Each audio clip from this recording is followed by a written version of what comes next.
नमस्कार विद्यार्थी मित्रांनो, स्वागत आहे तुम्हा सर्वांचं महा एक्झाम पॉईंट आपल्या एज्युकेशनल यूट्यूब चॅनलवरती. तर विद्यार्थी मित्रांनो, आपला आजचा व्हिडिओचा भाग हा 43 आहे, ज्यामध्ये आपण शिक्षक पात्रता परीक्षा 2025 अर्थातच आपली TET एक्झाम 2025 जी की मित्रांनो येत्या 23 नोव्हेंबर रोजी होणारी आहे. आणि आजपासून पाहिलं तर आपल्याकडे आता फक्त शेवटचे 12 दिवस जे मित्रांनो शिल्लक राहिलेले आहेत परीक्षा दृष्टिकोनातून, आणि संपूर्ण काही परीक्षा विभागाची रेग्युलरली अतिसंभव व अतिमहत्त्वाची सर्व काही प्रश्न आपण आता पाहत आहोत, ज्यासाठी आपण आपले यूट्यूबचे लाईव्ह लूप सेशन देखील आपण सुरू केलेले आहेत, ज्यामध्ये ऑलरेडी मित्रांनो सामान्य विज्ञान, मराठी व्याकरण आणि CDP या 3 सब्जेक्टचे मित्रांनो 6 तास जे मित्रांनो आपले लूप लाईव्हचे सेशन देखील ऑलरेडी सुरू झालेले आहेत. जर तुम्हाला त्याचे अपडेट वगैरे येत नसतील तर फटाफट मित्रांनो तुम्ही आपल्या चॅनलला सबस्क्राईब करून घ्या आणि आपला टेलिग्राम ग्रुप देखील जॉईन करून घ्या. डिस्क्रिप्शन बॉक्समध्ये त्याची देखील आपण लिंक्स उपलब्ध करून दिलेली आहे, कारण का त्या ठिकाणी तुम्हाला TET परीक्षेचे सर्व काही अपडेट लवकरात लवकर जे की आपण त्या ठिकाणी उपलब्ध करून देत असतो. आणि ज्या विद्यार्थ्यांना ॲडमिट कार्ड वगैरे डाउनलोड करण्यामध्ये काही अडचणी येत असतील तर त्याचे देखील आपण सोल्युशन आपल्या टेलिग्राम ग्रुपवर तुम्हाला मित्रांनो आपण अवेलेबल करून दिलेलं आहे. त्यामुळे जे विद्यार्थी जॉईन केले नसतील जॉईन करून घ्या, त्या ठिकाणी तुम्हाला सर्व अपडेट आपण देत असतो. तर आपण आजच्या सेशन पासून जे काही 150 प्रश्न 150 गुणांचे आपण जे काही मॅरेथॉन सिरीज सुरू केले आहे, ज्यामुळे तुम्हाला 23 नोव्हेंबरच्या परीक्षेसाठीचे सर्व काही अतिसंभव प्रश्न मित्रांनो आपण जे की तुम्हाला उपलब्ध करून देणार आहोत. तर पाहू आपल्या आजच्या सेशन मधील काही अतिशय इम्पॉर्टंट काही प्रश्न. तर यामधला आपण प्रश्न क्रमांक पहिला असा आहे, जो की पहिला काय म्हणतो की मिनिंग ऑफ अ गिवन इडम्स. या ठिकाणी आपल्याला एक इडम दिलेला आहे, जे की म्हण दिलेला आहे, त्याचा अर्थ आपल्या या ठिकाणी सांगायचा आहे. तर काय आहे, तर या ठिकाणी जे काही आपलं इडम्स बी इन इलस्कीप. तर बी इन इलस्कीपचा याचा जो अर्थ होतो तो काय आहे, तर बी इन इलस्कीप म्हणजे की ग्रहणामध्ये असणं, असं जे थोडक्यामध्ये याचा मराठी अर्थ होतो. तर याला काय करायचं आपला, जो की याचा वाक्यप्रचाराचा अर्थ या ठिकाणी सांगायचा आहे. तर काय होणारा असेल, तर बी इन इलस्किप्स म्हणजे की एखाद्या व्यक्तीचा किंवा गोष्टीचा पूर्वीचा मोठेपणा किंवा यश कमी होणे असं थोडक्यामध्ये होतं. सांगायचं झालं साध्या शब्दात, जे की त्याची प्रसिद्धी कमी होणे किंवा कमी प्रसिद्धी मिळवणे असा जे आहे त्याचा अर्थ होतो. तर यापैकी आता जो मिळणार जुळणारा जो पर्याय आहे या ठिकाणी आपल्याला शोधायचा आहे. तर कमी प्रसिद्धी मिळणे म्हणजेच काय होतो, जे की लेस सक्सेसफुल, जे की आपल्याला पर्याय नंबर 1 मध्ये पाहायला मिळतो. म्हणजेच की कमी यशस्वी हे याचं जे आहे ते अचूक उत्तर होणारं असेल. तर बाकी पर्याय पाहिलं, ज्यामध्ये फीलिंग हॅप्पी, व्हेरी सक्सेसफुल आणि बिईंग डिफेक्टेड हे जे आहे याचे पर्याय मिळणं जुळणारे नाहीत. कारण का फीलिंग हॅप्पी म्हणजेच काय, तर आनंदी वाटणे, त्यानंतर व्हेरी सक्सेसफुल म्हणजेच खूपच यशस्वी होणे, आणि बिईंग डिफेक्टेड म्हणजेच काय, तर पराभूत होणे असे याचे अर्थ होतात. म्हणून या ठिकाणी हे पर्याय होणारे नसून पर्याय नंबर 1 हे याचं जे आहे ते अचूक उत्तर होणारं असेल. आणि परीक्षेमध्ये तुम्हाला यावर आधारित 100% एक प्रश्न तर मित्रांनो पाहायला मिळणारा म्हणजे मिळणाराच असेल. जो आपण तुमचा 120 प्लसचा स्कोर अचीव्ह करण्यासाठीचा जो टार्गेट स्कोर ठेवलेला आहे तो मित्रांनो आपण कोणत्याही परिस्थितीमध्ये आपले बॅचचे स्टुडंट व त्यासोबतच आपले युट्यूब व्ह्यूअर्स सर्वांनाच आपण मिळवून देणार आहे. यासाठी आपण सर्व काही परिपूर्ण प्रयत्न मित्रांनो या ठिकाणी आपण करत आहोत. फक्त तुम्हाला काळजीपूर्वक प्रत्येक सेशन्स पाहायचं आहे आणि काळजीपूर्वक हे प्रश्न तुम्हाला समजून घ्यायचे आहेत. तुम्हाला अशा प्रकारचे प्रश्न परीक्षेमध्ये जे की येणारे असतील मित्रांनो. त्यानंतरचा आपला पुढील प्रश्न 2 असा आहे, जो की काय म्हणतो पहा पुढचा, की the the thieving children are a menace at that station word is a. तर या ठिकाणी जो थिविंग वर्ड्स आपल्याला दिलेला आहे, म्हणजेच काय म्हटलं आहे, जो काय आपल्याला या ठिकाणी थिविंग वर्डसाठी जो की खालील ऑप्शन्स पैकी या ठिकाणी निवडायचा आहे. तर याचं जे उत्तर काय येणार असेल, जे की पर्याय नंबर बी, जे काय येणार असेल, जे की पार्टिसिपिकल हे जे आहे तो येणार असेल. तर पार्टिसिपल हे जे या ठिकाणी येणार आहे. त्या दिलेल्या वाक्यामध्ये थिविंग म्हणजेच काय, तर चोरी करणारे हा शब्द थोडक्यात चिल्ड्रन म्हणजेच काय, तर मुले या नामाबद्दल अधिक माहिती देतो. जसं की चोरी करणारी मुले असा हे वाक्य होणार असेल. तर जो शब्द नामाबद्दल अधिक माहिती देतो त्याला काय म्हणतात, त्याला जे आहे विशेषण असं जे आहे ते म्हटलं जातं. म्हणजेच काय, तर विशेषणामध्ये काय, तर क्रियापदाचे जे काही वी म्हणजे व प्लस ING चे रूप जेव्हा विशेषणाचं कार्य करते तेव्हा त्याला जे आहे कोणतं होतं, प्रेझेंट पार्टिसिपल असं जे आहे ते म्हटलं जातं. म्हणजे याचं पर्याय नंबर काय होणार असेल, जे की बी हे याचं उत्तर जे आहे ते होणार असेल मित्रांनो. हे देखील लक्षात ठेवून घ्या. त्यानंतरचा प्रश्न 3 आपला पुढील काय म्हणतो पहा या ठिकाणी, तर फिअर ऑफ फायर. तर जो आगीला भीतो त्याला काय म्हटलं जातं, तर जो आगीला भीतो त्याला काय म्हटलं जातं, फिअर ऑफ फायर त्याला काय म्हणतात, तर त्याला जे आहे पर्याय नंबर 1 म्हणजेच की पायरोफोबिया असं जे आहे त्याला म्हटलं जातं. काय म्हटलं जातं, तर पायरोफोबिया असं जे आहे त्याला म्हटलं जातं, जे की आगीला जो भीतो. तर पायरोफोबिया म्हणजेच काय, तर जो की आगीची भीती वाटणे. यामध्ये जो पहिला आहे PYRO, जे की पायरो म्हणजे ज्या ठिकाणी काय होतं, तर त्याचा अर्थ होतो आग. द फोबिया हा थोडक्यामध्ये एक आजार आहे, जो की भीती वाटण्याचा, तर त्यामध्ये आगीची भीती वाटणे असं जे त्याला म्हटलं जातं. आता दुसरं जे आहे थोडक्यामध्ये ॲस्ट्रोफोबिया. तर ॲस्ट्रोफोबिया म्हणजे की वीज आणि कडकडाटाची भीती वाटणे. त्यानंतर ॲस्ट्रोफोबिया, परत ॲस्ट्रो आणि ॲस्ट्रा, हे ॲस्ट्रा आहे आणि ॲस्ट्रो आहे, हे याच्यामधला उच्चाराचा फरक आहे. तर ॲस्ट्रोफोबिया म्हणजे की तारे आणि अवकाशाची भीती वाटणे आणि ॲस्ट्रा फोबिया म्हणजेच काय, तर वीज आणि गडगडाटाची भीती वाटणे असा याचा अर्थ होतो. पण फिअर ऑफ फायर म्हणजेच आगीची भीती वाटणं त्याला काय म्हणतात, ज्याला जे फायरोफोबिया असं जे आहे ते म्हटलं जातं. म्हणून पर्याय नंबर ए हे याचं उत्तर होणार असेल. त्यानंतरचा पुढील आपला प्रश्न असा आहे, जो की प्रश्न 14, चूज द करेक्ट सेंटेन्स. या ठिकाणी आपल्याला 2 सेंटेन्स दिलेले आहेत, त्यापैकी जो काही ग्रॅमॅटिकली दृष्टिकोनाने सेंटेन्स आहे बरोबर, तो या ठिकाणी निवडायचा आहे. तर पहिलं सेंटेन्स आहे she likes to eat Italian food आणि दुसरं सेंटेन्स आहे she likes eating Italian foods. यापैकी कोणते बरोबर आहेत वाक्य या ठिकाणी सांगायचं आहे. तर यामध्ये दोन्ही वाक्यामध्ये लाईक म्हणजेच काय, तर आवडणे या क्रियापदानंतर जे काही इन्फिनिटिव्ह म्हणजेच की जो काही कॉमन टू इट किंवा जो गेरिंड आहे इटिंग, यापैकी कोणताही पर्याय वापरता येतो आणि हे दोन्ही वाक्य जे आहे त्यामुळे व्याकरणाच्या दृष्टिकोनात ते बरोबर आहेत. मग पर्याय नंबर काय होणार असेल, जे की पर्याय नंबर सी जे की उत्तर होणार असेल, की हे दोन्ही वाक्य व्याकरणिकदृष्ट्या अतिशय बरोबर आहेत. म्हणून पर्याय नंबर सी हे याचं जे आहे ते उत्तर होणार असेल.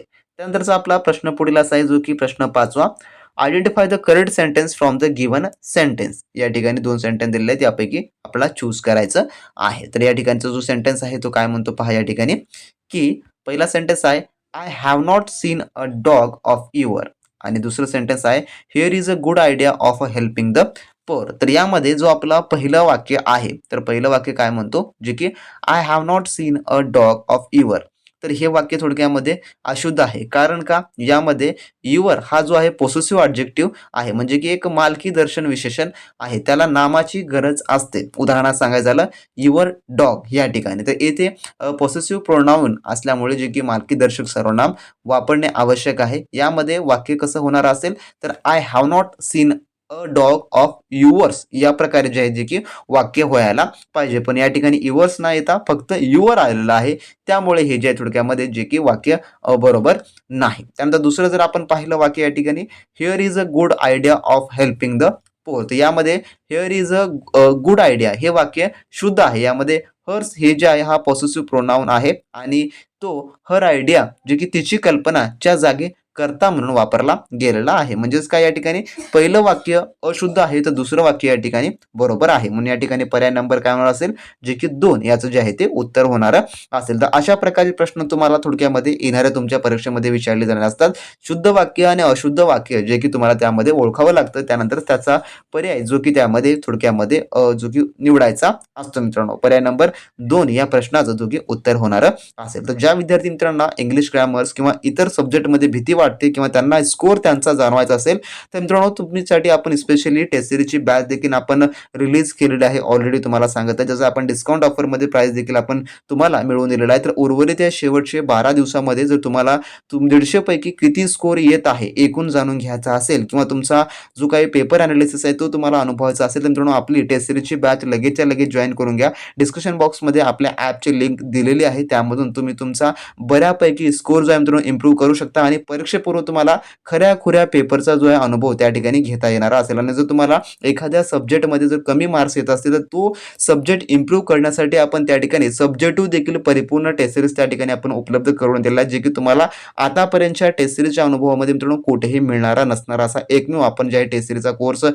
जे काही तुमच्यासाठी आपण बनवून दिलेला आहे. जर तुमचा स्कोर 60, 70, 80 मध्ये येत असेल, तर 100% आपली टेस्ट सिरीज तुम्ही सॉल्व्ह केल्यानंतर तुमचा स्कोर मित्रांनो 100+ तर 100% मित्रांनो त्या ठिकाणी जाणारा असेल. कारण का त्यामध्ये परिपूर्ण तुमच्या TETच्या 23 नोव्हेंबरच्या परीक्षा दृष्टिकोनातून आपण जे प्रश्न तुम्हाला इन्क्लूड करून दिलेले आहेत, तर ते तुम्हाला जे मित्रांनो एक कॉन्फिडन्स बूस्ट करणारे असतील आणि उर्वरित दिवसांमध्ये जेवढे तुम्ही प्रश्न सोडवाल तेवढे मित्रांनो त्या ठिकाणी तुमचा कॉन्फिडन्स जो आहे तो बूस्ट होणार असेल. कारण का त्या स्वरूपाचेच प्रश्न तुम्हाला त्या ठिकाणी जे की सोडवायला मिळणारे असतील. त्यामध्ये तुम्हाला PYQ प्रश्न मिळणारे असतील, त्यासोबतच एक्सपेक्टेड स्वरूपाचे असे सर्व काही प्रश्न त्या ठिकाणी तुम्हाला सोडवायला मिळणारे असतील. त्यामुळे या अंतिम दिवसांमध्ये जर तुम्हाला चांगला स्कोर करायचा आहे, तुमचा अभ्यास झाला नसेल तरी तुम्हाला जर तुम्हाला चांगल्या पद्धतीने तयारी करायची असेल, तरी मित्रांनो तुम्हाला एकमेव पर्याय म्हणजे की की आपली ही टेस्ट सिरीज आहे, ज्यामध्ये तुम्हाला बऱ्यापैकी स्कोर अचीव्ह करून देण्याचे चान्सेस त्या ठिकाणी होतात. आणि जर तुमचा अभ्यासक्रम परिपूर्ण झालेला असेल आणि तुम्हाला तुमचा स्कोर जर जाणून घ्यायचा असेल की तुम्हाला 150 आउट ऑफ येणाऱ्या परीक्षेमध्ये किती मिळतात ते तुम्हाला पाहायचं असेल, तर लगेचच्या लगेच आपली टेस्ट सिरीज जॉईन करून घ्या. आणि आपल्या टेस्ट सिरीजमध्ये तुमचा जर स्कोर मित्रांनो 100 प्लस जर येत असेल, तर कॉंग्रॅच्युलेशन, तुमची टीईडी परीक्षा तुम्ही आता मित्रांनो तुम्ही इलिजिबल झालेला असाल. तुमच्या सर्व पेपर फॉर्मॅटनुसार आपण त्या ठिकाणी फुल लेंथ टेस्ट ऍड केलेले आहे. त्यासोबत तुम्हाला सब्जेक्टिव्ह टेस्ट असे सर्व काही त्या ठिकाणी आपण उपलब्ध करून दिलेले आहेत. आणि आतापर्यंत जेवढे आपले युट्यूबचे जेवढे काही आपण सिरीज आपण घेतलेली आहे, त्या सर्वांची पीडीएफ देखील त्या ठिकाणी तुम्हाला सोडवायला मिळणार आहे. म्हणजेच काय, तर तुमच्या संपूर्ण 150 प्रश्नांची मित्रांनो तयारी तुमची एकाच ठिकाणी होऊन जाणार असेल. त्यामुळे लगेचच्या लगेच आपल्या टेस्ट सिरीजची बॅच एनरोल करून घ्या, कारण का वेळ हा तुमच्याकडे कमी आहे. आणि या कमी वेळेमध्ये तुम्ही चांगल्यात चांगल्या तयारी करत असेल तर मित्रांनो तुम्ही लगेचच्या लगेच आपली ॲप जो आहे तो डाउनलोड करून लगेचच्या लगेच आपला कोर्स जो आहे मित्रांनो एनरोल करून घ्या. त्याशिवाय तुम्हाला या परीक्षेच्या शेवटच्या अंतिम दिवसांमध्ये मित्रांनो हा पर्याय नाही. त्यानंतर आपला पुढील प्रश्न पाहू, आपला जो की प्रश्न क्रमांक 6 जो की काय म्हणतो पहा, the opposite word of the underlined word is his arguments are not valid. तर या ठिकाणी आपल्याला जो अंडरलाइनेड केलेला आहे त्याचा आपल्याला काय सांगायचं आहे, जो की एक अपोजिट वर्ड या ठिकाणी सांगायचा आहे. तर पीपल कन्सिडर इज अ बॉम्बस्टिक्स. तर या ठिकाणी जो बॉम्बस्टिक्स आहे तो बॉम्बस्टिक्स आपल्याला या ठिकाणी जो की विरुद्ध सांगायचा आहे. तर बॉम्बस्टिक्स म्हणजेच काय, जे की शब्दाचे थोम माजवणारा किंवा भकेबाज किंवा अर्थहीन असा देखील याचा अर्थ होतो. तर याचा आपल्याला अर्थ जो काही शब्दाची भरमसाठ पण प्रभावीहीन जो की वापर असा देखील याचा होतो. तर याचा विरुद्धार्थी शब्द असा असावा जो सरळ, साधा आणि स्पष्ट जे की अर्थ व्यक्त करतो. तर याचं कोणतं उत्तर होणार असेल, जे की ऑप्शन नंबर ब, जे की स्ट्रेट फॉरवर्ड असं जे आहे याचं उत्तर असणार असेल. स्ट्रेट फॉरवर्ड म्हणजेच काय, तर सरळ आणि स्पष्ट हे जे आहे याचं उत्तर होणार असेल. तर सरळ आणि स्पष्ट या ठिकाणी येणारा असेल. पर्याय नंबर ब हे याचं उत्तर होणार असेल. तर आता पर्याय नंबर सी देखील बऱ्याच विद्यार्थ्यांना वाटतं, पण सी जे आहे याचं समानार्थी शब्द थोडक्यामध्ये आहे, जे की व्हर्बोज याचा जो आहे तो हा बॉम्बस्टिकचा एक समानार्थी शब्द आहे. पर्याय नंबर ब याचं जे आहे ते उत्तर होणार असेल. त्यानंतरचा पुढील आपला 7वा प्रश्न आहे, चूज द करेक्ट सेंटेन्स. या ठिकाणी परत आपल्याला 2 सेंटेन्स दिलेले आहेत. पर्याय नंबर 1 चा सेंटेन्स काय म्हणतो पहा, जे की द सीझर आर शार्प. आणि दुसरा सेंटेन्स आहे द ट्रेझर्स आर लूज. तर या ठिकाणी दुसरा आपला सेंटेन्स आहे. तर यापैकी कोणता सेंटेन्स शुद्ध आहे आणि कोणता अशुद्ध आहे या ठिकाणी सांगायचं आहे. तर यामध्ये सीझर्स म्हणजे की कात्री आणि ट्राउझर्स म्हणजे की पॅन्ट यासारखी जी उपकरणे किंवा कापडे 2 भागांनी बनलेली असतात त्यांचा उल्लेख इंग्रजीमध्ये नेहमी अनेक वचनमध्ये केला जातो. आणि त्यांच्यासोबत जे आहे अनेक वचनी क्रियापद देखील वापरलं जातं, ज्याला आपण प्लुरल वर्ब असं म्हणतो. तर या ठिकाणी वाक्यामध्ये आर आर हे या ठिकाणी दोन्ही ठिकाणी वापरलेलं आहे. म्हणून हे दोन्ही वाक्य कसे आहेत, तर दोन्ही वाक्य हे शुद्ध आहेत. म्हणून पर्याय नंबर याचं उत्तर होईल, जे की सी, म्हणजे की बोथ आर करेक्टेड हे होणार असेल. दोन्ही या ठिकाणी याचं जे आहे ते अचूक उत्तर येणारे असेल. आता पुढील प्रश्न आपला जो प्रश्न 8वा आहे, जो की पॅसेज वाचून आपल्याला सोडवायचं आहे. आणि मित्रांनो तुम्हाला एक सांगतो की जे परीक्षेमध्ये तुम्हाला पॅसेजवर आधारित जेवढे काही प्रश्न येतात त्याचा तुम्हाला एकही मार्क चुकू द्यायचा नाही, एकही मार्क तुमचा मिस होऊ द्यायचा नाही. कारण का यावरचा जर तुमचा मार्क मिस झाला तर 100% सांगतो तुमचे परीक्षेमधले जे काही तुम्ही एलिजिबलचा शेरा तुम्हाला टीईटीच्या प्रमाणपत्रावर घ्यायचा आहे तुमच्या, तो मित्रांनो कधीच मिळणारा नसेल. कारण का हे तर तुमचे प्रश्न असतात जे की तुम्हाला परीक्षेमध्ये स्कोर वाढवून देणार आहे. त्यामुळे हा पॅसेज जो आहे तो खूप काळजीपूर्वक तुम्हाला वाचायचा आहे. काळजीपूर्वक वाचूनच त्यानंतर तुम्हाला खाली त्याची उत्तरे जे की सोडवायचे असतात. तर हा पॅसेज जे आहे मी वाचला आहे असा गृहीत धरतो, कारण का मी हा पॅसेज जर वाचत बसलं तर तुमचा खूप वेळ या ठिकाणी जाणार असेल. म्हणून या ठिकाणी मी वाचला आहे असं गृहीत धरू. त्यानंतर याच्यावर आधारित जे की तुम्ही आपण खालचे प्रश्न आपण त्या ठिकाणी सोडवणार आहोत. आणि आपली जी टेस्ट सिरीजची बॅच आहे त्यामध्ये तुम्हाला हुबेहूब जो तुमचा टीईटीचा पेपर आहे येणारा 150 पैकी 150 होणार, त्यामध्ये ऍक्च्युअल फॉर्मॅटनुसार तुम्हाला त्या ठिकाणी सर्व काही आपण तुम्हाला प्रश्न जे आहे ते अवेलेबल करून दिलेलं आहे. त्यामुळेच तुम्हाला म्हणत आहे की या शेवटच्या दिवसांमध्ये जेवढं तुम्ही प्रश्नांची प्रॅक्टिस कराल, जेवढा तुम्ही पेपर सराव कराल, तेवढंच तुम्हाला परीक्षेमध्ये गुण मिळवण्याचे चान्सेस चांगले जे की येणारे असणारे आहेत. त्यामुळे ते एक अंतिम पर्याय तुम्हाला जे आहे ते अवेलेबल झालेला आहे मित्रांनो. त्यानंतरचा प्रश्न आपण जो काय म्हणतो पहा या ठिकाणी, the read following passage carefully and answer question what flow. तर या ठिकाणी काय आहे, तर what would be the word, या ठिकाणी जो माइज आहे, तर या ठिकाणी जो माइज वर्डचा या ठिकाणी आपला मिनिंग हा टाकायचा आहे. तर मेज हा जो शब्द आहे MAI झडी मेज, तर मेज म्हणजे नेमकं काय? तर मेज म्हणजे काय? तर मेज म्हणजे त्याला मका असं म्हटलं जातं. जे एक प्रकारचं कोणत्या प्रकारचं धान्य आहे? तर हे जे आहे थोडक्यामध्ये ग्रेन धान्य आहे. ग्रेन म्हणजेच काय? तर धान्य हे होणारं असेल. म्हणून पर्याय नंबर 1 हे याचं उत्तर होणारं असेल. तर मेज म्हणजे मका. जे एक प्रकारचं काय आहे? व्हॉट वुड द वर्ड मेज मीन हिअर? तर या ठिकाणी जो मेन वर्डसाठी काय वापरलेला आहे? तर हा काय आहे? तर हा एक धान्य आहे. पर्याय नंबर 1 याचं उत्तर होणारं असेल. त्यानंतर प्रश्न 9वा जो की पॅसेजवर आधारित आहे. काय म्हणतो? After whom was the temple named? या ठिकाणी जे की after whom was the temple name असं म्हटलेलं आहे. तर याचं जे उत्तर आहे ते आहे ऑप्शन नंबर जे की C, minister of the Hoysalas king. तर जे होयासाल्स किंग होता त्याच्यानंतर जे आहे जे की राजाच्या मंत्र्याच्या नावावरून जे की मंदिराला नाव जे आहे ते थोडक्यामध्ये देण्यात आलेलं आहे. तर याचं जे उत्तर आहे जे की पर्याय नंबर सी, जे की या पॅसेजवरून आधारित आहे. तर हे सर्व प्रश्न पॅसेज मधलेच आहेत. याची उत्तरे आपल्याला देण्यासाठी पॅसेज हा काळजीपूर्वक आपल्याला वाचावा लागतो. तर काळजीपूर्वक पॅसेज वाचला तर तुम्हाला याचं उत्तर फटाफट पद्धतीने जे की देता येणार असेल. त्यानंतरचा 10वा प्रश्न जो की पॅसेजवर आधारित आहे. What stands on the 24 age star shopped raised platforms? या ठिकाणी असा प्रश्न आहे. तर या उत्तरांमध्ये जो नमूद केलेला पॅराग्राफ आहे, it has three shikhars and stands on a star shaped platform with 24 edges. या ठिकाणी इट म्हणजेच काय? तर हे मंदिर याच्यासाठी दिलेलं आहे. म्हणून याचं उत्तर काय होईल? जे की पर्याय नंबर बी हे होणार असेल. म्हणजेच काय? तर टेम्पल हे या ठिकाणी याचं उत्तर जे की होणार असेल. त्यानंतरचा आपला पुढील प्रश्न जो की 11वा असा आहे. What will be the most suitable antonym of a reveal? तर या ठिकाणी रिव्हील हा जो शब्द आहे याच्यासाठी आपल्याला काय तर विरोधार्थी शब्द या ठिकाणी सांगायचा आहे. तर अँटोनियम म्हणजे विरोधार्थी या ठिकाणी सांगायचा आहे. तर याचं काय होणार असेल उत्तर? तर ते आहे ऑप्शन नंबर सी, जे की काय होईल? तर कन्सील हे जे आहे या ठिकाणी याचा विरोधार्थी होणार असेल. तर रिव्हील म्हणजे काय? तर रिव्हील म्हणजे उघड करणे किंवा प्रकट करणे असा होतो. तर कन्सीलचा अर्थ काय होतो? तर कन्सीलचा जो की लपवणे असं जे आहे तो होतो. तर रिव्हील अँड कन्सील असं जे आहे याचं विरोधार्थी शब्द होणारा असेल. पर्याय नंबर सी याचं उत्तर होणार असेल. तर यामध्ये इम्पार्ट सांगायचं झालं तर इम्पार्ट म्हणजे काय? तर देणे. त्यानंतर डिस्क्लोज म्हणजे उघड करणे आणि रिफ्यूज म्हणजे तर काय? नकार देणे असं जे याचे इतर पर्यायाचे अर्थ होतात. त्यामुळे पर्याय नंबर सी याचं जे आहे ते अचूक उत्तर होणार असेल. त्यानंतरचा प्रश्न 12वा आपला. The most remarkable features of Hoysalas sculptures was? तर या ठिकाणी असा प्रश्न आहे जे काही मोस्ट आहे ते. तर याचं जे उत्तर आहे ते आहे ऑप्शन नंबर ए, जे की इलॅबोरेट अमाउंटेशन्स. तर इलॅबोरेट ओरा ऑर्नामेंटेशन्स. तर ऑर्नामेंटेशन असं जे आहे याचा अर्थ होतो. तर इलॅबोरेट ऑर्नामेंटेशन्स म्हणजे की विस्तृत नक्षीकाम असं जे आहे थोडक्यात होणार असेल. पर्याय नंबर ए हे याचं जे आहे ते उत्तर होणार असेल. त्यानंतरचा 13वा प्रश्न. Select the sentence having a real condition in it. तर यामधलं जे रिअल कंडिशन आहे त्यानुसार आपल्याला सिलेक्ट करायचं आहे. तर रिअल कंडिशन्स म्हणजे की खरी आणि जी काही संभाव्य अट आहे त्या प्रकारे.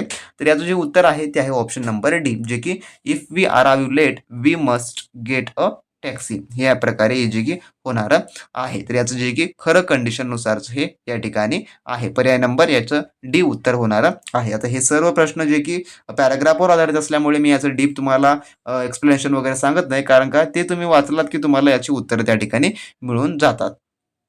त्यानंतर प्रश्न 14 आपला.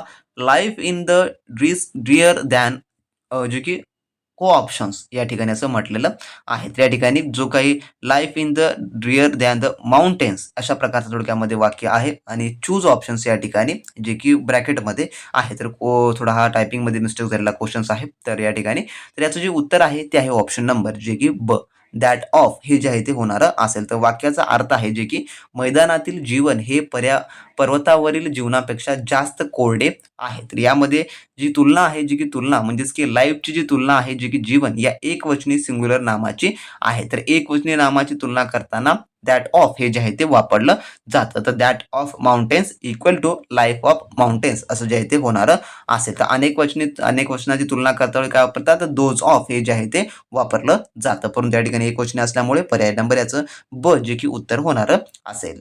त्यानंतरचा आपला पुढील 15वा प्रश्न असा आहे, which of the following is a plural noun. तर यापैकी प्लुरल नाउन आपल्याला सांगायचं आहे. तर याचं जे उत्तर आहे ते आहे ऑप्शन नंबर ए, जे की अजेंडा हे जे आहे ते होणारं असेल. तर अजेंडा हे जे आहे मूळतः लॅटिन भाषेतील अनेक वचनी प्लुरल रूप आहे, ज्याचं एक वचन जे की अजेंडम आहे. तर आधुनिक इंग्रजीमध्ये अजेंडा सामान्यतः एक वचन आणि अनेक वचन अशा दोन्ही स्वरूपामध्ये वापरलं जातं, परंतु व्याकरणिक दृष्ट्या ते अनेक वचनी आहे. म्हणून पर्याय नंबर या ठिकाणी एक हे उत्तर होणार असेल.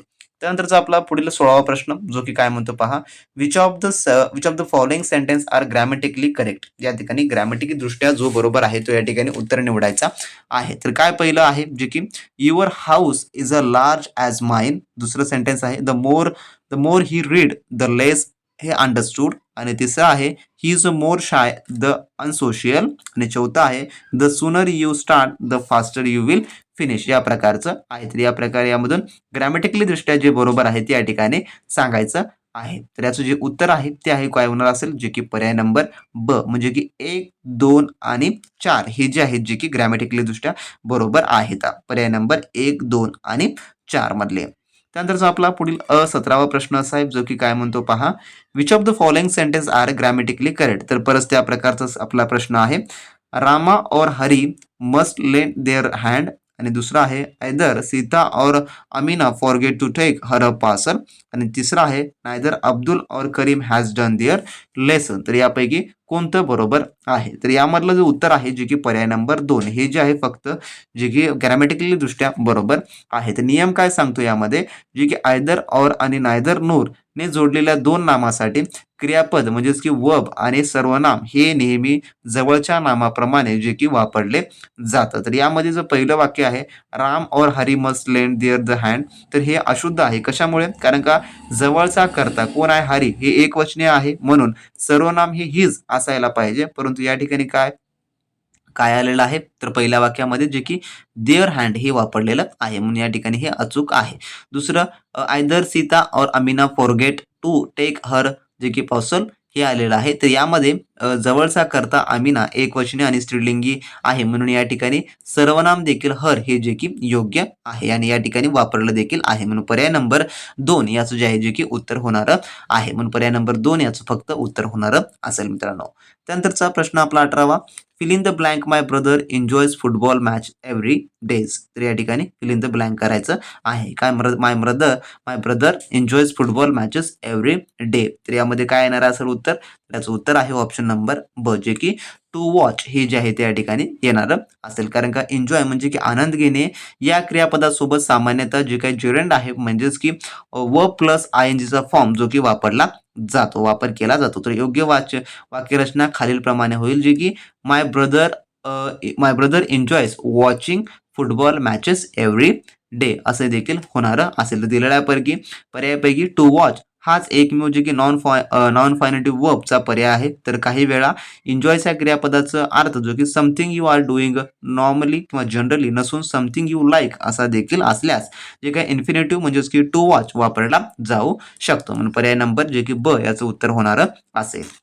त्यानंतरचा पुढील प्रश्न 19वा, identify the odd sentence from the following sentence. तर या ठिकाणी जे काही ऑड सेंटेन्स आहे तो या ठिकाणी ओळखायचा आहे. तर काय होणार असेल, जे की याचं पर्याय नंबर ए जे की उत्तर होणार असेल. Rain water is putter than any other water हे जे आहे ते होणार असेल. तर कशामुळं? कारण का the water is purer than other water हे अशुद्ध आहे, कारण का येथे जे काही प्युअर आहे या ठिकाणी, तर प्युअर हे म्हणजेच काय, तर शुद्ध हा शब्द हवा.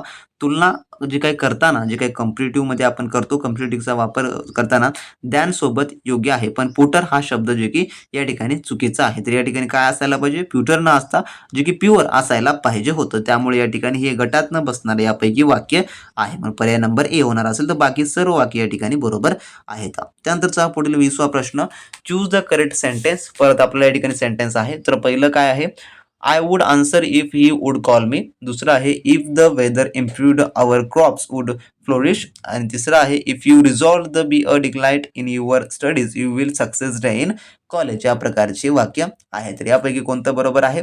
तर याचं उत्तर आहे ऑप्शन नंबर डी, जे की पर्याय नंबर 2, म्हणजेच की फक्त 2 हे जे बरोबर आहे. कारण का यामध्ये if the weather improved our crops would the flourish हे वाक्य शुद्ध आहे. यामध्ये सेकंड कंडिशनल जे की काल्पनिक अट जी आहे ती बरोबर आहे. यामध्ये पहिलं इफ नंतर सिंपल पास्ट यूज केलं, पुन्हा मग वुड प्लस वर्बचा पहिला फॉर्म घेऊन ते बनवलेलं आहे. त्यामुळे या ठिकाणी हे बरोबर आहे. म्हणून पर्याय नंबर काय होणार असेल? जे की 2 डी याचं उत्तर असणार असेल, जे की ओनली 2.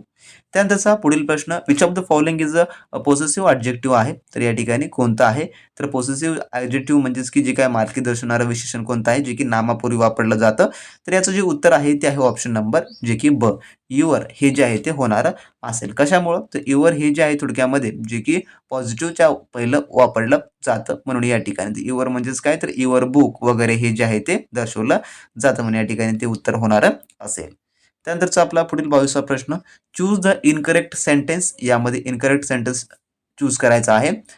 तर वाक्य कसे आहेत पाहून घ्या या ठिकाणी, जे की he assist me in checking my balance, म्हणजे की त्याने मला माझ्या ताळमेळ तपासण्यात मदत केली. पहिलं वाक्य आहे.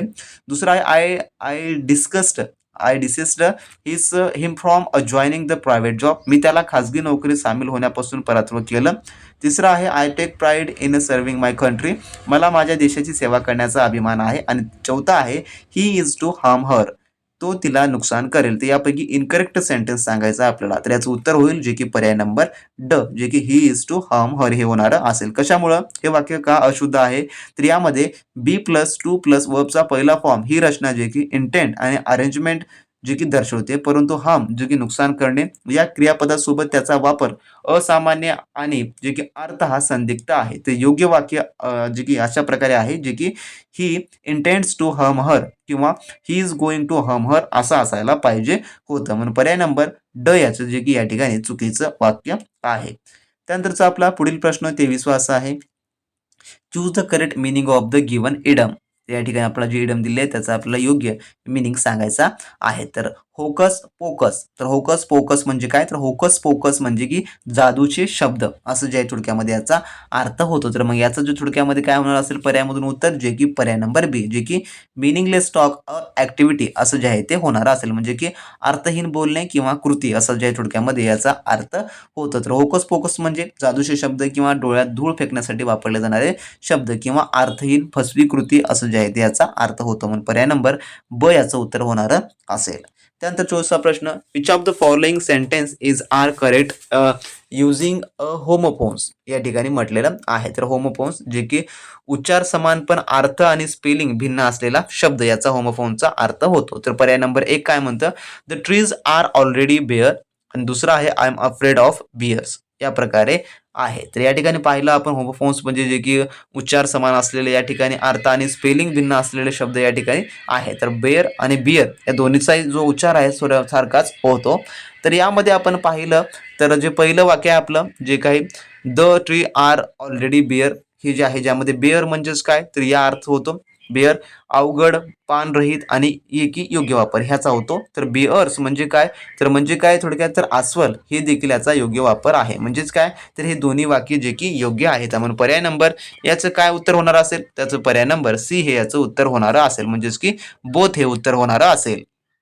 त्यानंतर आपला पुढील प्रश्न असा आहे, जो की 25वा प्रश्न काय म्हणतो, the similar word of the underlined word is having got excited to open it up the paradox box which lead to lot of commissions. तर या ठिकाणी जो आलेला वर्ड आहे, तर यामध्ये जो कमोशन हा जो शब्द आहे, तर कमोशनचा अर्थ होतो जे की खूप गोंधळ किंवा गडबड किंवा गलबल असण्याचा होतो. तर यामध्ये आपल्याला जो वापरायला सांगितलेला शब्द कोणता आहे, मग जे की याचं उत्तर जे की अप्रोर हे जे आहे ते होणार असेल. तर अप्रोरचा अर्थ देखील गोंधळ किंवा गलबल असं जे आहे थोडक्यामध्ये होतो. पर्याय नंबर ए याचं जे आहे ते उत्तर होणार असेल.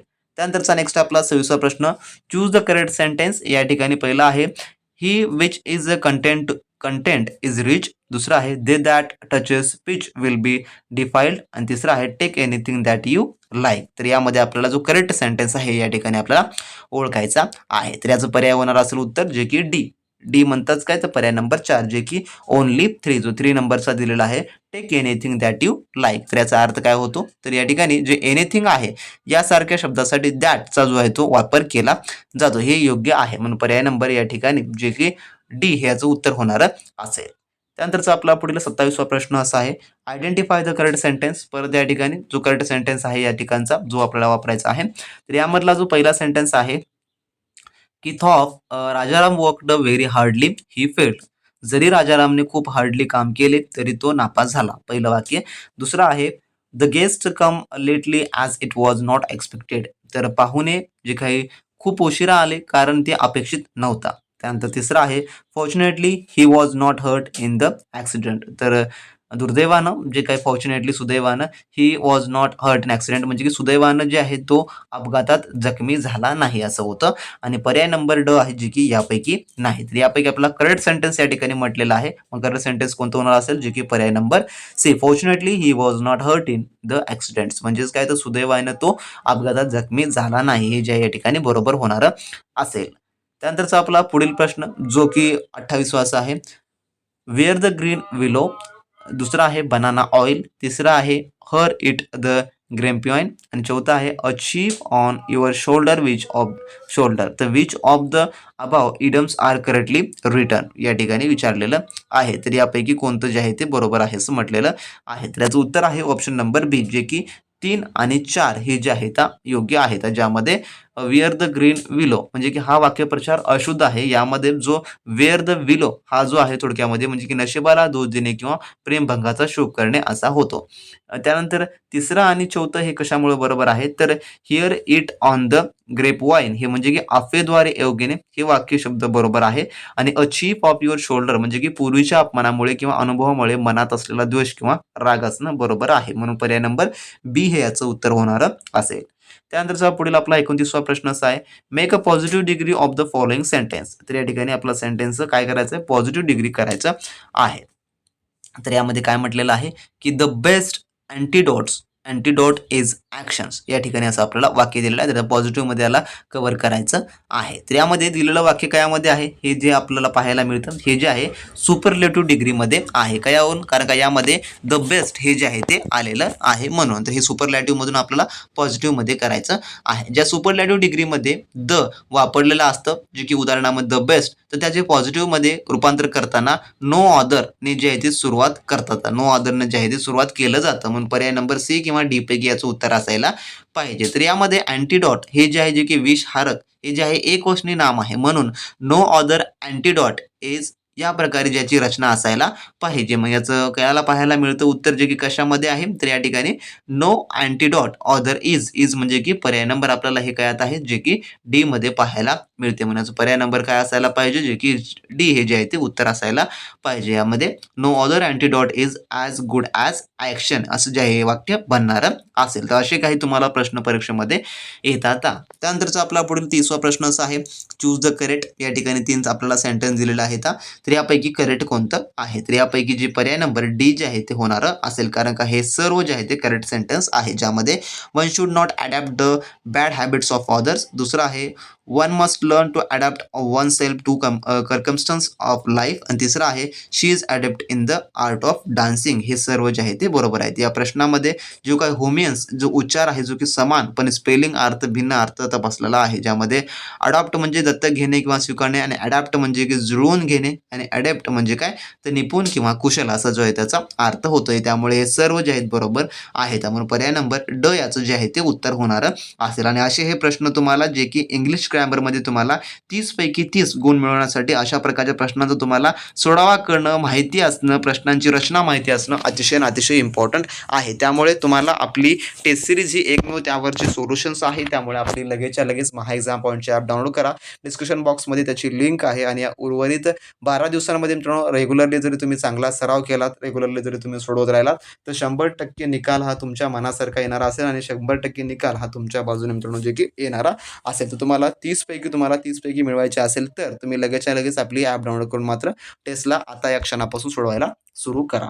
त्यानंतर आपण पाहू आता मराठी व्याकरणावरचे प्रश्न की मराठी व्याकरणावर नेमकं कशा प्रकारचे प्रश्न तुम्हाला विचारले जाणारे असतील. तर यामधला प्रश्न पहिला आपला काय म्हणतो पहा, की विभक्ती प्रत्यय लागल्याने शब्दाचा अंत अक्षरात विकार होण्याच्या क्रियेला काय म्हणतात? तर काय म्हटलं जातं त्याला? तर त्याला काय म्हणतात? तर त्याला सामान्य रूप असं जे आहे ते म्हटलं जातं. तर सामान्य रूप म्हणजे काय? तर जेव्हा नामाला किंवा सर्वनामाला विभक्तीचा प्रत्यय जोडला जातो, तेव्हा त्या नामाच्या किंवा सर्वनामाच्या मूळ रूपात बदल होतो. तर या बदल्याला जे की रूपालाच सामान्य रूप असं जे आहे म्हणतात. तर उदाहरणामध्ये सांगायचं झालं तुम्हाला, की घोडा या नामाला ला हा जो प्रत्यय जोडल्यास काय होतो? जे की घोड्याला असा जे की होतो. तर घोड्याचे घोड्या, घोडाचे घोड्या हे जे आहे त्याचं सामान्य रूप होणारं असेल. म्हणून पर्याय नंबर ए ह्याचं जे आहे ते उत्तर होणारं असेल. आणि यामध्ये संधी भागात तुम्हाला सांगायचं झालं तर 2 वर्ण एकत्र येऊन एक होणे असं जे आहे ते थोडक्यामध्ये होणारं असेल. त्यानंतरचा आपला पुढील प्रश्न पाहू जो की 32वा प्रश्न. कोण ही गर्दी? तर या वाक्यातील अधोरेखित सर्वनामाचा प्रकार ओळखा. तर कोणता आहे यामध्ये अधोरेखित? तर कोण या ठिकाणी अधोरेखित केलेलं आहे. तर याचं उत्तर काय होणार असेल? जे की पर्याय नंबर ड म्हणजे की सामान्य नाम किंवा अनिश्चित सर्वनाम असं देखील याचं उत्तर होतं. तर कशावरून? तर कोण हे जे आहे ते सर्वनाम या वाक्यात प्रश्न विचारण्यासाठी वापरलेला नाही, तर गर्दीच्या जे की अपरिचितपणाबद्दल किंवा आश्चर्याबद्दल जे आहे ते बोलत आहे. जेव्हा कोण, काय, कोणी, काही यासारखी सर्वनामे वाक्यामध्ये प्रश्न विचारण्याचे कार्य करत नाहीत, तेव्हा त्यांना जे आहे सामान्य सर्वनाम किंवा अनिश्चित सर्वनाम असं जे की मानलं जातं. म्हणून पर्याय नंबर ड याचं जे आहे ते उत्तर होणारं असेल. त्यानंतरचा आपला प्रश्न 33वा असा आहे, लेखकाच्या अनुभवाने वाचक काय करू शकतो? तर लेखकाच्या अनुभवाने वाचक काय करू शकतो? तर याचं उत्तर आहे ते आहे ऑप्शन नंबर ए, जे की तो स्वतःच्या जगात प्रवेश करू शकतो. यामध्ये सांगायचं झालं तर. तर हा एक उतार्यावर आधारित प्रश्न आहे, जे की मी खाली तुम्हाला सांगणार आहे त्याबद्दल. त्यानंतरचा आपला 34वा प्रश्न, की विद्यार्थी वाहने जलद चालवतात. तर यामध्ये अधोरेखित वाक्याचा अव्ययाचा प्रकार. तर या ठिकाणी जलद या ठिकाणी जो की अधोरेखित केलेला आहे. तर या ठिकाणी कसा? तर जलद. तर याचं काय उत्तर होईल? जे की पर्याय नंबर ड म्हणजेच काय? तर रीतिवाचक हे होणारं असेल. कारण का? जे की क्रियाविशेषण अव्यय, जे की क्रियापदाला अधिक माहिती देणारा अव्यय आहे. तर जलद हा शब्द जो आहे थोडक्यामध्ये चालवतात. कसे चालवतात? जे की जलद चालवतात. यामध्ये क्रियेची रीत म्हणजेच की पद्धत दर्शवते. त्यामुळे हे जे आहे रीतिवाचक होणारं असेल. तर रीतिवाचक जे काही क्रियाविशेषण अव्यय आहेत, जे की या ठिकाणी रीती किंवा पद्धत जे की दर्शवतात. सांगायचं झालं यामध्ये याचे मुख्यतः 3 प्रकार पडतात, जे की स्थलवाचक. स्थलवाचकमध्ये ठिकाण, उदाहरणामध्ये सांगायचं झालं येथे, तेथे हे ठिकाणं दर्शवतात म्हणून ते स्थलवाचक होणार असेल. कालवाचकमध्ये वेळ होतं, जे की आज, उद्या आणि परिणामवाचकामध्ये जे की प्रमाण हे दर्शवलं जातं, खूप आणि जास्त. तर हे सर्व काही यामध्येच मोडणारे आहेत. हे देखील तुम्ही त्या ठिकाणी लक्षात ठेवून घ्या. त्यानंतर आपला पुढील प्रश्न, कवितेचा आशय व अभिव्यक्तीमध्ये आमूलाग्र बदल म्हणजे डॅश होय, तर का होय? तर याचं उत्तर आहे ऑप्शन नंबर ब, जे की काव्यक्रांती हे जे आहे ते होतं. तर कवितेचा काव्य म्हणजेच की आशय आणि अभिव्यक्तीमध्ये झालेला आमूलाग्र बदल म्हणजेच त्याला काव्यक्रांती असं जे की सूचित केलं जातं किंवा म्हटलं जातं. त्यानंतरचा आपला पुढील प्रश्न, सुनीत हा जो काही मराठीमधून जे काही डॅशमधून मराठीमध्ये आलेला काव्यप्रकार आहे. तर कयामध्ये आहे? तर कयामधून आलेला? तर याचं उत्तर आहे ऑप्शन नंबर ब, जे की इंग्रजीमधून आलेला आहे. तर सोनटपासून हा 14 ओळीचा काव्यसंग्रह आहे, जो की इंग्रजी साहित्यामधून मराठी साहित्यामध्ये आलेला आहे. म्हणून पर्याय नंबर ब हा जो याचं उत्तर होणारं असेल. त्यानंतरचा पुढील आपला 37वा प्रश्न, तर खालील प्रश्नार्थी वाक्याचं रूपांतर विधानार्थी वाक्यात करा. तर या ठिकाणी करायचं आहे. तर जगी सर्व सुखी असा कोण आहे? तर हा अशा प्रकारचा वाक्य आहे. तर याचं जे उत्तर आहे, जे की पर्याय नंबर सी हे याचं उत्तर होणारं असेल. म्हणजेच काय? जगात सर्व सुखी असा कोणीही नाही. या प्रकारे जे याचं विधानार्थीमध्ये होणारं असेल. तर वाक्याचं रूपांतरण कसं आहे? जे की अर्थ न बदलता वाक्याचा प्रकार बदलावा या ठिकाणी लागतो. तर प्रश्नार्थी वाक्य कसं होईल? जे की जगात सर्व सुखी असा कोणी आहे? तर हे कसं आहे? तर या ठिकाणी क्वेश्चन मार्क शेवटी आलेला आहे. म्हणजे की कोणीच नाही. आणि विधानार्थी जेव्हा वाक्य करतो त्यामध्ये जगात सर्व सुखी असा कोणी नाही. म्हणजे की अर्थ हा जो आहे थोडक्यामध्ये कायम राहतो. म्हणून या ठिकाणी पर्याय नंबर सी हे याचं उत्तर होणारं असेल. त्यानंतरचा आपला पुढील 38वा प्रश्न असा आहे, की शाळेत जाताना मी पेन विसरेन का? तर यावेळी विधानार्थी वाक्य करायचं आहे याला आपल्याला. तर कसं होणार असेल मग याचं? जे की शाळेत जाताना मी पेन विसरत नाही, जे की पर्याय नंबर आपल्याला सी मध्ये पाहायला मिळणारं असेल. तर प्रश्नार्थी वाक्य करताना जे की यामध्ये म्हटलेलं आहे, की जे की शाळेत जाताना मी पेन विसरेन का? म्हणजे काय? तर मी विसरत नाही किंवा विसरणार नाही. तर विधानार्थी वाक्यामध्ये जे की शाळेत जाताना मी पेन विसरत नाही, जे की अर्थ हा याच्यामध्ये कायम राहतो. म्हणून पर्याय नंबर सी हे याचं उत्तर होणारं असेल. तर यामध्ये खाली म्हटलेलं आहे जे की सकर्मक कर्तरी प्रयोगचं वाक्य आपल्याला या ठिकाणी ओळखायचं आहे. यापैकी कोणतं होणारं असेल. तर सकर्मक कर्तरी प्रयोग म्हणजे काय, तर कर्त्यानुसार क्रियापद बदलते आणि वाक्यामध्ये कर्म जे आहे थोडक्यामध्ये असते. तर यामध्ये जे की पर्याय नंबर आपल्याला अ मध्ये पाहिलं तर यामध्ये अनिल हा कर्ता आहे म्हणजे की पुल्लिंग एकवचनी. आणि जर कर्त्याबद्दल जे की उदाहरणामध्ये मी पेपर सोडवतो, ती पेपर सोडवते आणि तर यामध्ये क्रियापद बदलते म्हणजे की पेपर हा जो आहे यामधला कर्म होणारा असेल. म्हणून पर्याय नंबर याचं एक हे उत्तर होणारं असेल की अनिल पेपर सोडवतो हे जे आहे याचं पर्याय नंबर उत्तर होणारं असेल. आणि इतर पर्याय जर पाहिले बी आणि सी हे जे आहे कर्मणी प्रयोग होण्याची शक्यता जास्त होतात. कारण का यामध्ये कर्ता तृतीय विभक्तीत आहे ज्यामध्ये ने हे जे याला लागलेलं आहे. म्हणून पर्याय नंबर ए हे याचं उत्तर होणारं असेल. त्यानंतरचा आपला पुढील 40वा प्रश्न असा आहे, पुढीलपैकी डॅश हा महाप्राण आहे. तर महाप्राण यापैकी कोणता आहे? तर याचं उत्तर आहे ऑप्शन नंबर ड, जे की ढ हे जे आहे ते महाप्राण होणारा असेल. तर महाप्राण म्हणजे काय, तर ज्या ज्या व्यंजनाचा उच्चार करताना फुफ्सातील हवा तोंडेवाटे जास्त प्रमाणामध्ये बाहेर फेकली जाते त्यांना जे आहे ते महाप्राण असं जे आहे ते म्हणतात. तर ह या वर्णाला महाप्राण देखील म्हटलं जातं. तर ह या वर्णाला म्हणतात. मराठीतील ज्या व्यंजनात ह चा उच्चार मिसळलेला असतो त्यांनाही महाप्राण असं जे आहे ते म्हणतात. तर यामध्ये जो ढ आपला आलेला आहे तर ढ मध्ये द अधिक ह हा दोन्ही मिळून जे आहे थोडक्यामध्ये ढ हा जो आहे तो महाप्राण बनतो. म्हणून पर्याय नंबर याचं जे की ड उत्तर होणार असेल. तर बाकी पाहिलं प ज ब हे अल्पप्राण थोडक्यामध्ये आहेत. म्हणून पर्याय नंबर ड याचं जे आहे ते उत्तर होणार असेल. त्यानंतर आपला प्रश्न 41 पासून जे काही उतारा आहे आपल्याला या ठिकाणी उतारा दिलेला आहे. तर या उतार्यावर आधारित तुम्हाला आता खालील प्रश्न या ठिकाणी सोडवायचे आहेत. आणि परीक्षेमध्ये देखील तुम्हाला उतार्यावर प्रश्न असतात. उतार्यासोबत तुम्हाला कविता देखील दिली जाते आणि त्या कवितावर आधारित देखील तुम्हाला प्रश्न जे आहेत ते थोडक्यामध्ये सोडवायचे असतात. आणि तुम्हाला मी जसं की इंग्लिशच्या उतार्यामध्ये सांगितलं होतं की तुम्हाला काहीही करायचं आहे, परंतु यामधले उतारे जे की तुम्हाला मिस होऊ द्यायचं नाही. उतार्यावरचा एकही प्रश्न तुम्हाला चुकू हा थोडक्यामध्ये द्यायचा नाही. काही करा पण यावर्षी तुम्ही जे काही उत्तरे आहे ती चुकीची तुम्ही देऊ नका. कारण का जर उतारा तुम्ही काळजीपूर्वक वाचलात तर 100% तुमचा एकही मार्क या ठिकाणी चुकणारा नाही. तर प्रश्न कसा आहे आपला यावरील की वरील उतार्यात किती नद्यांचा उल्लेख हा झालेला आहे. तर वरील प्रश्नानुसार तर या उतार्यामध्ये एकूण 4 नद्यांचा उल्लेख झालेला आहे, ज्यामध्ये गंगा, सिंधू, सरस्वती, यमुना या 4 नद्यांचा उल्लेख जो आहे त्या या उतारामध्ये झालेला आहे. तर मी हा उतारा वाचलेला आहे असं तुम्ही गृहीत धरून घ्या. किंवा तुम्ही या ठिकाणी पाहता की पहिल्या लाईनीमध्येच गंगा, सिंधू, सरस्वती आणि यमुना या प्रचंड नद्यांच्या आपल्या घरी येतात. तर या प्रकारे 4 नद्यांचा या ठिकाणी उल्लेख झालेला आहे. म्हणून पर्यायामध्ये देखील तुम्हाला 4 नद्याचे निवडावे लागतात. तर अशा प्रकारे तुम्हाला जे आहे त्याची उत्तरे निवडायची असतात मित्रांनो. त्यानंतरचा पुढील शब्द प्रेम या शब्दाचा विरुद्धार्थी रूप कोणता? तर प्रेमचा विरुद्धार्थ काय होतो, जे की द्वेष हा जो आहे तो होणारा असतो. तर प्रेम म्हणजेच की लव आणि हेट म्हणजे त्याचा द्वेष करण्याचा होतो. त्यानंतरचा पुढील आपला 43वा प्रश्न, डॅश या उतार्यातून कोणती कल्पना व्यक्त झाली आहे? तर संपूर्ण उतारा वाचल्यानंतर तुम्हाला हे कळणार असेल की याचं उत्तर आहे ऑप्शन नंबर ब, जे की प्रतिभावंतेचे विश्व प्रतिभेतून निर्माण झालेलं असतं. हे जे आहे थोडक्यामध्ये होणारं असेल. तर उतार्यात लेखकांनी प्रतिभावना व्यक्तीबद्दल म्हटले आहे. तर कलाकार हा एक प्रतिसृष्टी निर्माण करतो असे म्हणतात. ते याचा अर्थाने जे की म्हटले जात असावे. म्हणून पर्याय नंबर ब याचं जे आहे ते उत्तर होणारं असेल. त्यानंतरचा आपला पुढील प्रश्न, वात्सल्य या शब्दाचा समानार्थी शब्द कोणता? तर वात्सल्य, तर वात्सल्याचा शब्द अर्थ काय होतो, जे की पर्याय नंबर अ, जे की माया असं जे आहे थोडक्यामध्ये होतं. तर वात्सल्य म्हणजे आईचे मुलावरचे प्रेम, जे की कौटुंबिक माया असा देखील याचा अर्थ होतो. म्हणून पर्याय नंबर 1 याचं जे आहे ते उत्तर होणारं असेल.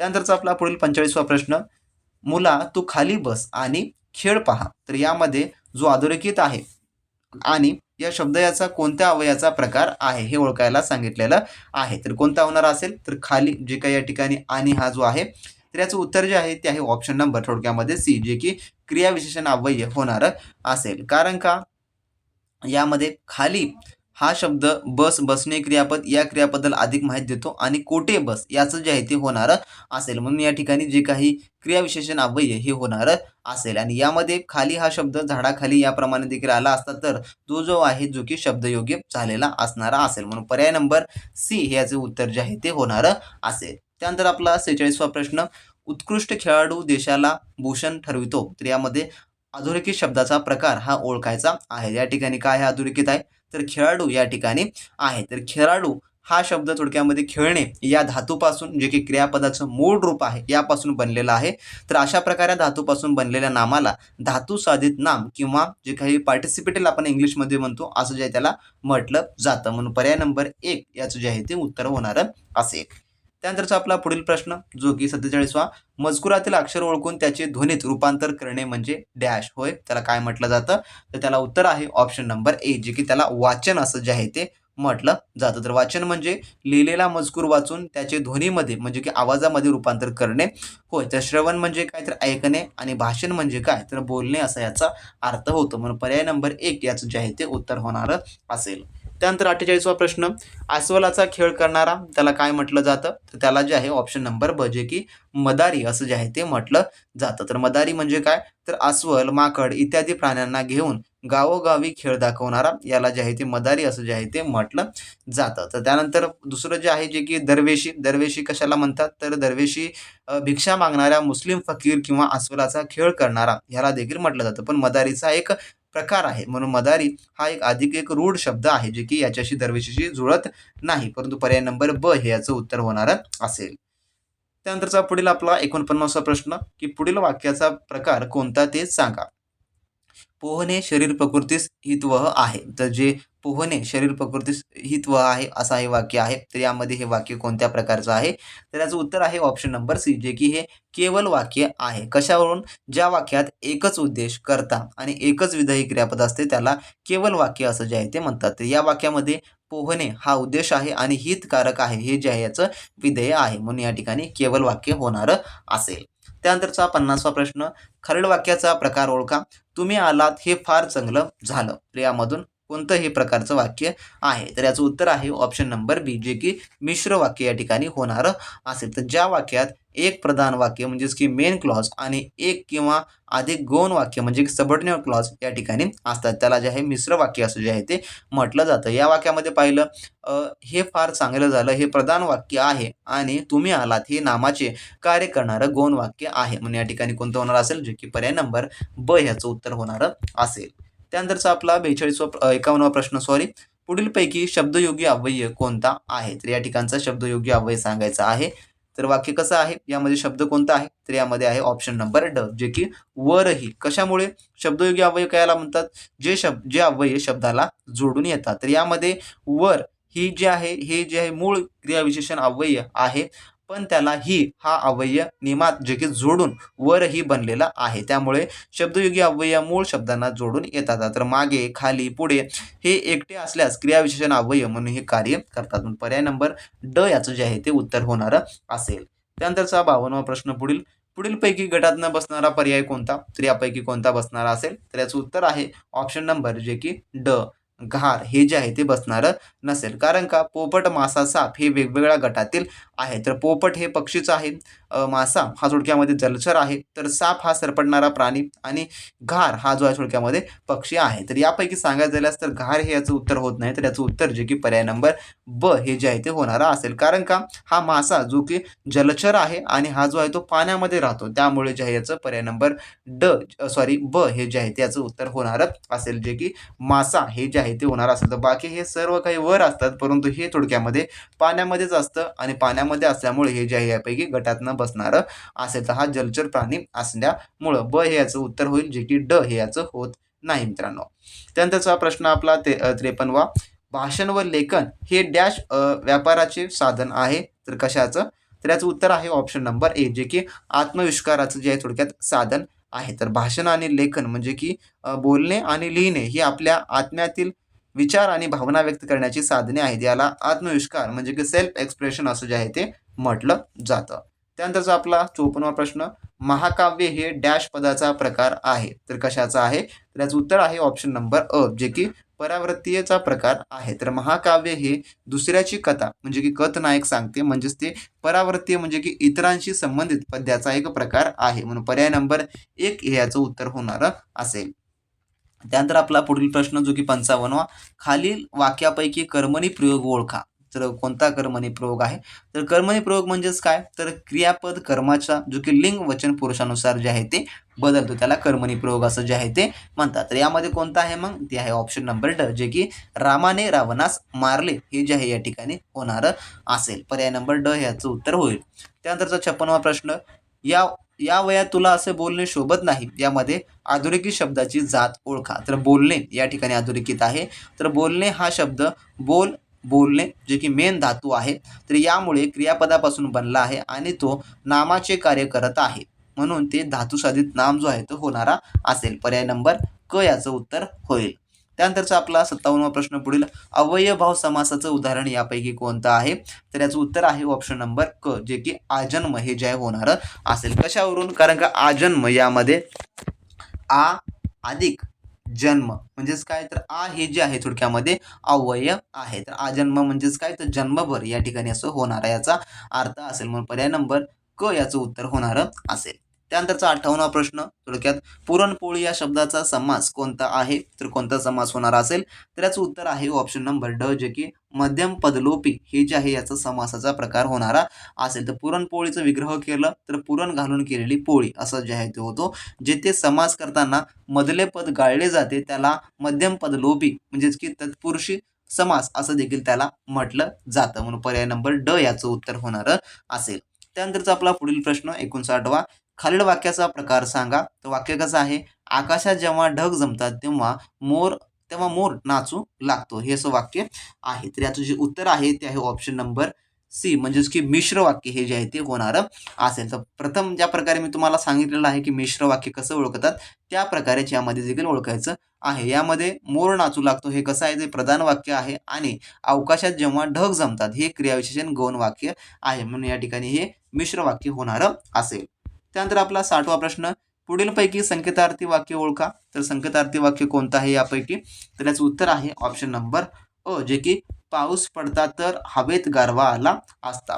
तर हे जे आहे संकेतार्थी वाक्य आहे. ज्या वाक्यातून जर तर अशी जर अट दर्शवत असेल तर त्याचा अर्थ या ठिकाणी व्यक्त होतो. या वाक्यामध्ये पाऊस पडता म्हणजे काय, जर पडला असता तर गारवा आला असता म्हणजे की तर आला असता अशी जी आहे अट व्यक्त केलेली आहे, म्हणून पर्याय नंबर याचं 1 हे याचं उत्तर जे की होणार असेल. तर असे मित्रांनो मराठी व्याकरणामधले हे टॉप 30 क्वेश्चन होते जे की परिपूर्ण तुम्हाला टीईटीच्या परीक्षा दृष्टिकोनातून जे की महत्त्वपूर्ण आहेत. यामध्ये आपण या भागात इंग्लिश ग्रामरचे आपण 30 प्रश्न सोडवलेले आहेत. त्यानंतर मराठी व्याकरणाचे 30 प्रश्न सोडवलेले आहेत. तर पुढील भागामध्ये आपण सामान्य विज्ञान, परिसर अभ्यास आणि जे इतर सब्जेक्ट आहेत ते आपण सर्वांचा मित्रांनो आपण 30-30 सेट आपण कव्हर करणार आहोत. तर तुम्हाला या 60 प्रश्नांपैकी 60 गुण मिळवायचे असतील तर मित्रांनो तुम्हाला लगेचच्या लगेच आपली टेस्ट सिरीजची बॅच इनरोल करून घ्या. त्यामध्ये तुम्हाला आपण संपूर्ण काही सब्जेक्ट टेस्ट देखील आपण इनरोल करून दिलेले आहेत आणि परिपूर्ण 150 पैकी 150 गुणांची देखील टेस्ट सिरीज आपण इनरोल करून दिलेले आहेत, जे की तुम्हाला परीक्षेच्या अंतिम दिवसाला मित्रांनो परीक्षा विमुख दृष्टिकोनातून परिपूर्ण तयारीसाठी ते अतिशय महत्त्वपूर्ण आहे. तर तुम्हाला चांगली आणि उत्तम तयारी करायची असेल या उर्वरित दिवसांमध्ये, तुमचा स्कोर जाणून घ्यायचा असेल, तुमचा अभ्यास जाणून घ्यायचा असेल, तुम्हाला कोणता सब्जेक्ट वीक आहे हे जाणून घ्यायचं असेल तर फटाफट तुम्ही आपली टेस्ट सिरीज जॉईन करून घ्या. लिंक जी आहे त्याची डिस्क्रिप्शन बॉक्समध्ये आपण अवेलेबल करून दिलेले आहे. तर भेटूया नेक्स्ट प्रश्नासोबत, नवीन माहिती, नवीन अपडेटसोबत. तोपर्यंत मित्रांनो चॅनलला सबस्क्राईब करा, टेलिग्राम ग्रुप जॉईन करून घ्या आणि ज्या विद्यार्थ्यांनी टेस्ट सिरीज जॉईन केली असेल त्यांनी जॉईन करून घ्या. तर भेटू नेक्स्ट व्हिडिओमध्ये. तोपर्यंत बी प्रॅक्टिस क्रॅक एक्झाम.